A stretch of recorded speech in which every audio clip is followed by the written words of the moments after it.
밤에 피는 꽃이 정말 의외의 결말을 보여줬습니다.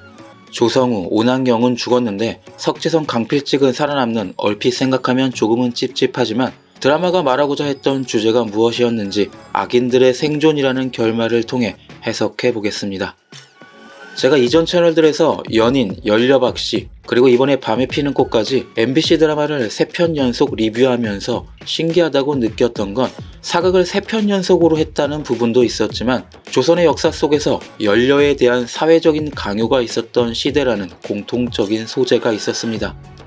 연인에서 청나라 오랑캐들이 조선에 쳐들어와 쑥대밭을 만들고 수많은 백성들을 포로로 잡아갔고 그 때문에 시대는 여인들에게 더 높은 수준의 정절을 강요했죠.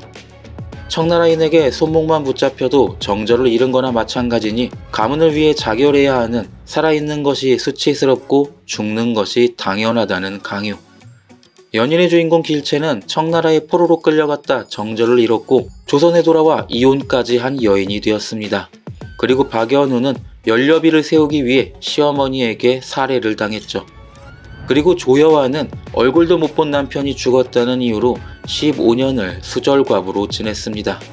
이런 3명의 여인의 삶을 생각하고 나니 여화가 임금 이소에게 한 이 말이 상당히 인상 깊었습니다.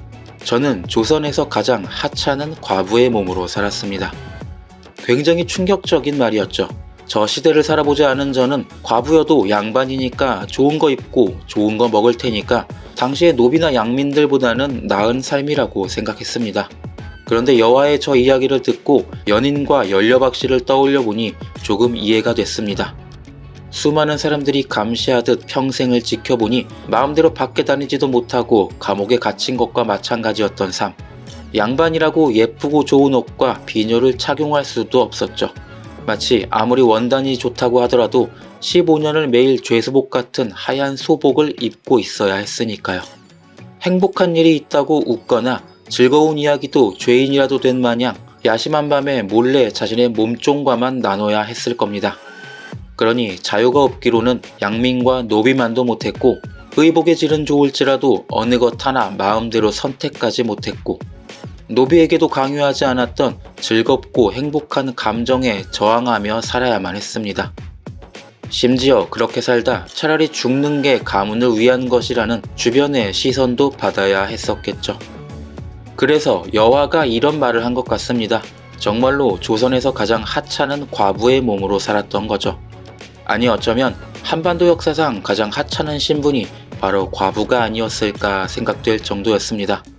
그리고 앞서 말했듯 MBC는 3편 연속 연려를 소재로 한 사극을 통해 이런 주제의식을 드라마를 통해 전달하고 있습니다.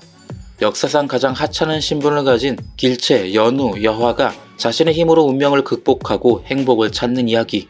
아마도 MBC는 시청자 분석을 통해 요즘 이런 이야기가 인기라고 생각하고 드라마를 만들어낸 것 같습니다. 실제로 시청률도 굉장히 잘 나왔죠. 어쨌든 그래서 여화의 진짜 엔딩이 석지성에 대한 복수로 끝나는 게 아닌 그 이후의 삶까지 보여줘야만 했던 거죠. 연우가 조선으로 돌아가 죽었던 남편과 부모님을 살린 것에서 끝나지 않았고 길채가 그저 전쟁에서 버티고 살아남은 것에서 이야기가 끝나지 않은 것처럼요. 이런 시점으로 보면 임금 이소가 강필직과 석지성을 살려준 것은 어쩌면 죽음보다 더한 형벌을 내린 것이었다고 보여집니다. 강필직은 평생 백정으로 살아야 하는데 우리가 알기로 조선에서 가장 천한 직업이라고 인식되고 있었고 그리고 석지성도 신분을 천민으로 강등시켜 울타리 밖을 벗어나지 못하도록 죽을 때까지 감시하도록 합니다. 죽는 것보다 고통스러운 삶. 여화가 살아왔고 그에 비견되지는 못하지만 이소 역시 15년을 매일 밤 고통으로 지새웠을 겁니다.